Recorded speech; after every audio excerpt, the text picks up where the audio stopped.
All right, so this is the AM show, and it's raining. It's raining out there quite a bit. It's been raining quite out there for a while now, and our minds, our hearts go out to the people of Oyarifa who have been inundated. Their homes have been submerged for a few days now, and it turns out that it's raining again, which means that their case is going to get a lot worse. But the MP for the area has been speaking. Francis Javier Sosu has been speaking. He believes that the municipality should be doing something about the situation. He's actually been calling for a protest. Let's get to hear what he has to say, and then we'll get to speak with the MC about what they're doing about the situation. An urgent question in respect of the lack of planning. I've filed an urgent question in respect of all the roads in Medina, and I've actually the Mensa all the way to Amrehia roads. There's an urgent question on that. There's an urgent question on roads in Sakura, and there's an urgent question on the abandoned project in Medina. In fact, there's an urgent question even on the hospital project that has been abandoned, because when you look at the Kekele hospital, it's just left with something maybe less than 10 or 15% of work, and the entire hospital will be ready. And this Kekele hospital services over 50,000 people annually, and yet it seems that nothing is working in Medina. I cannot be an MP of an area that would not work. If it is not working, I will make it work. And that is why I am leading my people to demand from the right quarters our own fair share of national development. This is a letter I have addressed. It's just today that I sent this letter. And this letter, I address it to the divisional commander of the Adenta Division Command. And the letter is so clear that we are giving them 5 days notice. Because next week, Monday, under my own leadership, the chiefs, the elders, the youth organizations and the youth leaders, the transport associations, resident associations, everyone who has suffered for using those stretch, particularly from Mensa all the way to Amrehia, we are calling on all of them to come out so that we can use that last tool, which is a tool in a democracy, to freely express our anger to the state and to the government and to the people who are custodians of our money and who have given this roads to contract and have refused to either pay the people for the contractors to come or have just turned their deaf ear to the plight in Medina. All right, so joining us right now on phone is Jennifer Dede Ejabeng, who's the MC for the Lankwantanan area. And good morning to you. Hello, good morning.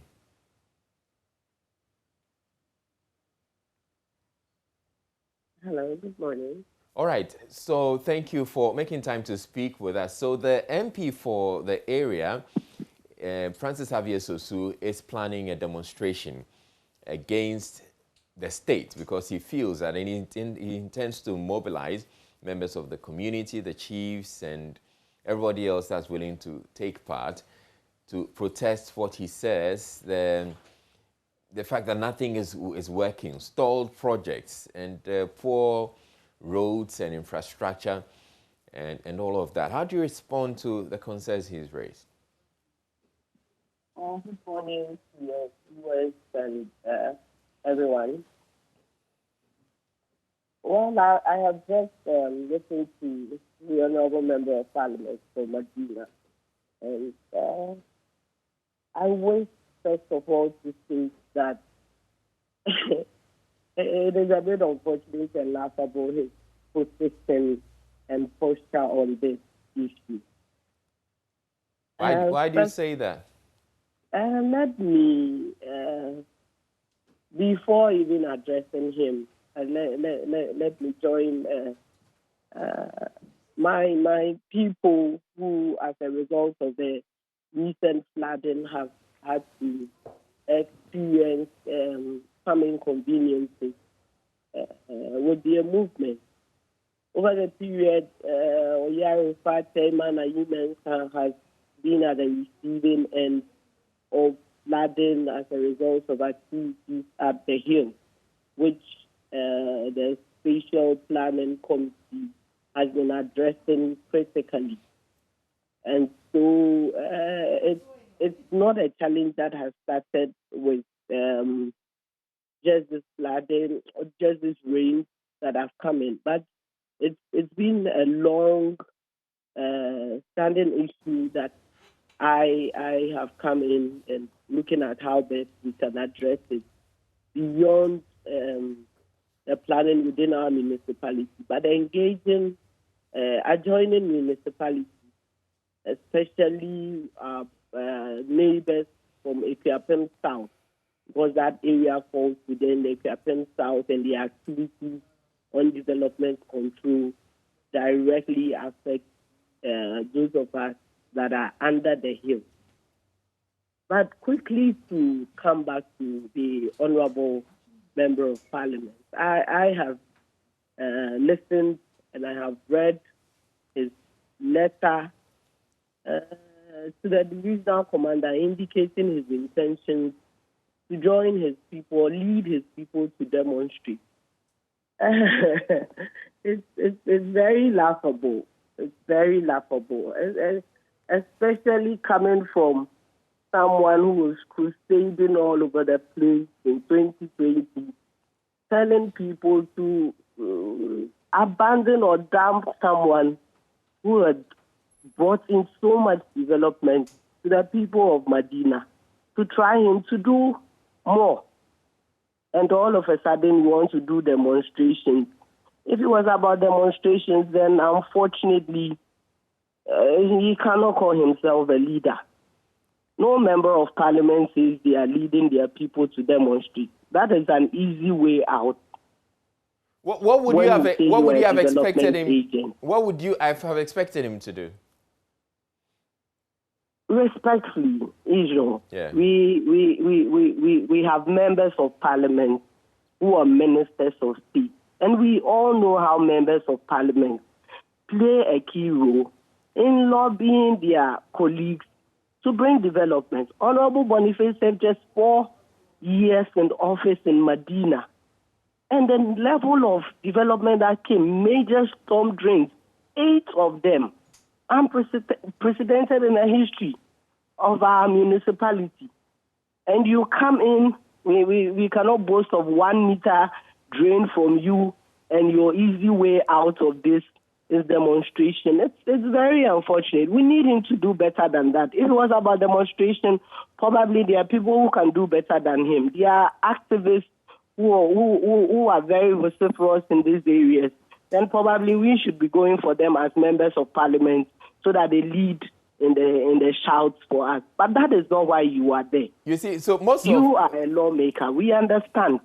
But when you stand on platforms to make all the noise that when you go to parliament, you do this for the people, and you do a quick U-turn to come and tell us that you are a lawmaker and you are not a development agent. I'm sorry, it's laughable. So you are in parliament with your colleague. Western Housing Minister is an MP. Roads and Highways Minister is an MP. I can go on and on about it. What is your role? The Municipal Assembly is pushing for development to come, but what is your role as the Member of Parliament? Your colleague members of Parliament are getting asphalted roads, and you're standing on them to supervise work. Instead of you to emulate that, you are on the street asking for demonstration. It's an easy way out. All right. And you know, at this point, the people of Medina have to go through this from someone who was shouting all over the place that he was going to defend them so far as development is concerned. And let me say this. If the Member of Parliament is talking about stalled projects, it is very unfortunate once again. And so he needs to take his time as he's come to office to know exactly what has happened over the period. We have had long-standing abandoned projects dating back as way from Postata Mills' time that the MPP government came to complete. Where was he? Has he taken the trouble to look at that? Which development is stalling? At this point, please hold on. Project by the Honorable Amadou Sogo that the Honorable Boniface came to do.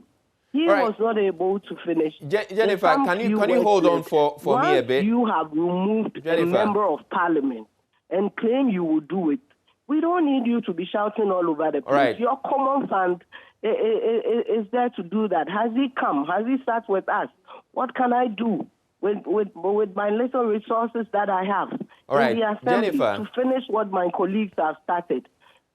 It's an easy way out. Can you kindly hold on for a bit and hear me out as well, Jennifer? All right. Thank you. So I'm saying that for a moment, let's hold on, or let's set aside the issues between the two of you. We have some residents of yours, I mean some people in the municipality who have been stuck in their homes because their homes have been submerged in floodwaters, and it's raining, and it's going to make their situation worse. What is the municipality doing about it? Because this happened in the last 5 days. So let's forget about the history. Let's talk about what is happening now. Well, Israel, regarding the flooding, unfortunately, because it is a continuous thing, the immediate step, for instance, with the images that we are looking at, the immediate step is to look at the nearest drainage or the nearest storm drains that are around these areas to consume the water that has gone into their homes. We have other places where during this flooding we will just use water pumps to pump out the water from their homes as an immediate solution for them, which currently is ongoing. Some residents have called on the assembly, and the NADMO is on the ground doing some of these things. But for the major ones that go or stretch beyond the homes and find itself on the street, look at the nearest storm drains around to channel some of these water. So you're saying that this has started? We've started pumping the water out of the homes? Yes, in some areas. In some areas. So if you could be just specific with us. So because yesterday we were at this particular community and they still have water, their homes submerged in water. Yes. So for instance, in areas like Baba Yara, the My Hot areas where these issues have come up and residents have reported, the NADMO is on the ground doing this work currently. But if you look at this situation, the solution would be to look at the nearest storm drain around the place to channel out the water, because the water extends beyond just the homes of the people into the street. How about those properties that have been built, have come up in waterways, which the municipality has actually indicated that they need to go? At what point are you going to get rid of them, or is the municipality going to get rid of them so that we don't have these floods recurring? Well, Lisa, once you have seen that some warnings have been put on the walls, usually what we'll do is that we'll put the warnings there if the materials, blocks that you want to take out and reuse at other places. We give you the opportunity to do that. But if you're not doing that, then we come in and bring down the walls. So these areas that have been marked in no time would be brought down. Once we have marked it, then we are committed to ensuring that these structures go. And then they serve as deterrent to the landowners who sell lands to people during the dry season, sell lands that are in waterways and road courses and all of that. So when exactly is this going to happen? We'll do well to call on you, probably to join us during the removal of these structures.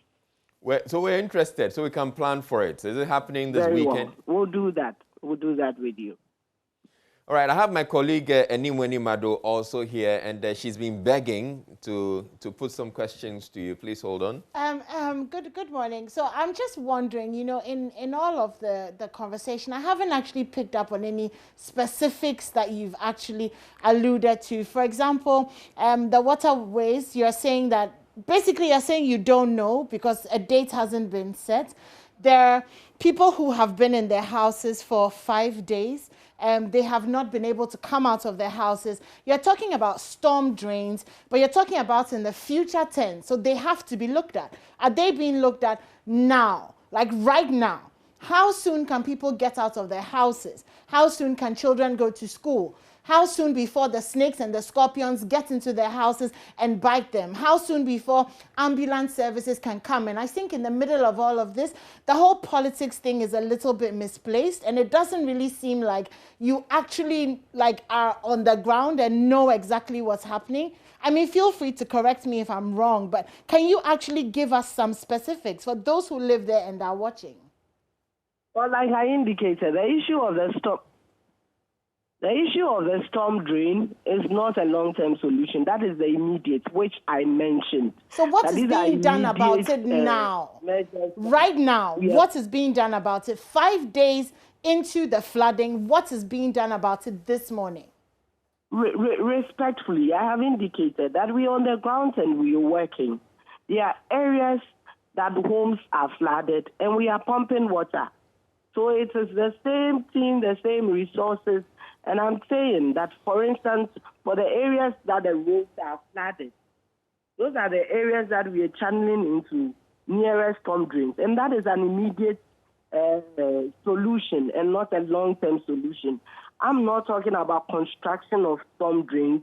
Of course, that's a long-term solution. I'm talking about channeling the water into nearest storm drains so that people can have have access into their homes, and indeed our children can go to school.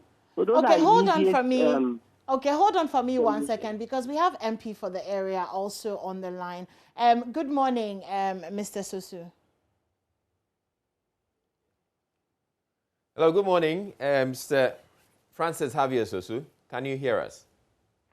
Hi, good morning, and right. Good morning to your cherished All right. So listeners. we have the MCA on the line right now, and for her, she feels that the issue about you embarking on a demonstration is the easy way out. It's the easy way out, and it's needless. And he feels that you came on the back of a campaign to bring development projects to the community. So if the people are lacking development projects or infrastructure, demonstration is not the thing to embark on. Lobbying is the thing to embark on. What do you say about that? Well, a very good morning to you again, and a very good morning to my honorable MC. I think that, she definitely is entitled to her opinion, and I don't think we need to split heads over her comments as to, my approach to leadership. I mean, we must put this where it belongs. As a member of parliament, I have a duty to make laws in parliament. That's number one. The second one is that I hold executive responsible. So how do I hold executive responsible? I hold executive responsible by interrogating their policies and interrogating, where money goes, the taxpayers, where the taxpayers' money goes, and so on and so forth, which include, development for your people. And how do you do that? Okay. You do that by following up on the appropriate agencies and the people who have been given the mandate to execute that. And that's exactly what I've done. As a member of parliament, since I came, I think every quarter I embark on what I call the infrastructure tour and go around and just make sure that I familiarize myself with everything happening, speak to contractors and speak to people who are supposed to be doing work. And that's exactly what I'm doing. And it's obvious that most of the people who are not on site working are only complaining because they say government has not released the money they need. So if government has not released money they need to work, how do they work? They cannot work. So it means that you must use all your democratic tools to exert the needed pressure on government for the people to be giving money for them to work. Because you see, everyone in Medina, in and around Medina, the trotro drivers, the taxi drivers, the pregnant women, the aged people, the sick who are using roads like Aimensa all the way to Amahia, they all pay taxes. When they go and buy fuel, they pay taxes. When they buy tin of milk, they pay, value added tax. When they get to the toll booth, they pay tolls. And so these are things that are managed, collected, and they are all with government. The road fund is with government. So it's government that releases And I talk about government in this context, I'm talking about the executive. All right. And the executive is represented in the constituency by the municipal chief MC. executive. Oh, that's great, Mr. Susu. And that is exactly what we're doing. And the demonstration that we are going to embark on is a legitimate democratic tool to express our displeasure as far as, development deficit in Medina is concerned. And this one is not necessarily even about the municipal chief executive. We are drawing government attention to the development challenges in Medina, so government can pay attention to Medina. All right, all that's great, but the MC is saying that when you were campaigning to become MP, you indicated that you were going to bring developmental projects. But please. I wish that we don't reduce this discussion to campaign promises. But was that a campaign promise, though? No. Unless you have evidence of wherever I ever said that. I campaigned on 4 thematic things. All right. One, I said that job creation. Because when I was going around, a lot of our young people were complaining about jobs. So the first thing I did was to establish the Medina Job Center. And you can check our records. So far, over 2,000 people have been connected to various jobs in Medina. And we are still having all kinds of models through the job creation model and so on and so forth. Then I said that we're going to have social interventions. And those social interventions, I was going to do them through my educational policies and my health policies. Under educational policies, we've already established the MP's Education Scholarship Project, which is running. We have Teachers Award Scheme, which is running. We have so you didn't mention developmental projects. Book Aid International, which have established a library in Quayman, and we are intending to establish this same library across the constituency. In health projects, we brought about mobile clinic, and that's what we've been going around doing. Okay. When it comes to physical infrastructure, as a member of parliament, one, your goal is to lobby. How do you lobby? You reach out to the people using your platform, and that's what we do. When you lobby, who has the ultimate responsibility to release the resources for those things to be done is the government. And the government has put contractors on the roads, and the government has failed to pay those contractors. I have followed up all the way to even the contractors who confess to me that they don't have money. So who do you ask? Should I go to the finance minister and go and say, the finance minister, I'm begging you, can you release the money so that Medina Road can be constructed? No, you can't do that. You don't have that power. So the appropriate tools are being used, and this demonstration is an appropriate democratic tool. All right. To let the government know that physical development is government. It's a sole preserve of the government. No member of parliament has a look. Those that I can do, I've done. When I went to an infrastructure tour, when I got to my house, I think Babayara School, the bridge that was supposed to be serving 2 communities was broken, and people were nearly fell into that group. I had to use my salary, 2 months' salary, to construct that bridge. So what is within my means, I am doing. All right. But those that are major capital expenditure that I cannot do, you expect the government must release money for it to be done. If government fails, I must move with the people. I have done community engagement with all that stretch, the chiefs, the people, the Zongo youth, the GPRC and all of us are hitting the road so that we can let government know that the citizens are displeased. Have you forgotten that government declared a first year of roads, second year of roads? So where is our share of the first year of road and the second year of roads in Medina? All right. Thank you very much, So, Madam Ajabeng, so you heard the MP for the area. He believes that the demonstration is a legitimate tool to get government to do what it's supposed to do. Well, Israel, I would say again that it is an easy and cheap way out for someone who was all over the place telling people about development. Honorable Sotu is still on the line. Ask him whether he did not even campaign to me when he did not even recognize me as MC at the time at Stayman Burger Town and said we should boot out Honorable Boniface and do their roads. At the time, he couldn't even make me out as MC, but he was busy on his campaign door-to-door thing and bumped into me in my area and did this campaign. But we'll hold him to it. We'll keep his word. We'll record everything that he is saying to the people. Beyond all of this is the politics bit. When you go to the people and make promises, you don't come out so quickly and say you did not say that. It is. I mean, it's sad. It is very sad. All right. So we'll keep his word and hold him to it. All right. 2024 is just 3 years away. And we'll hold him to it. Since he said he never promised the good people of Medina development, we'll hold him to it. But coming back to the issue of the flooding in our areas, like I've indicated, in the immediate term, we would look at how to address some of these issues. There are some road constructions that are going on, which has affected to a large extent some residents, especially during the rain.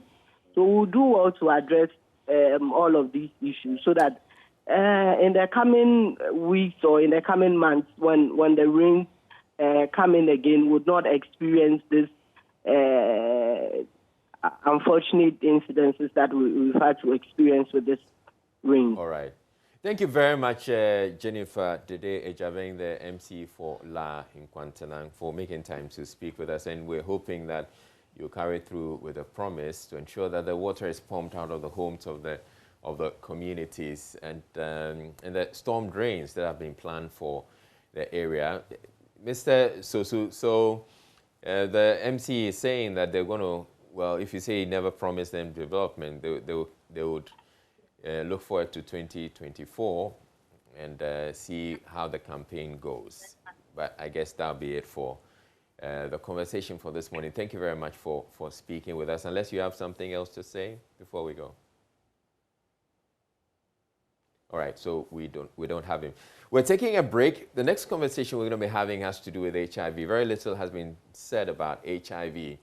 And so people have lulled into a sense of, well, there's nothing happening and there's no more HIV. It tends to also happen when you think about COVID. But yes, HIV is on the increase and a lot more infections are being recorded. So we need to be careful. We'll come back and have that conversation. Do stay tuned.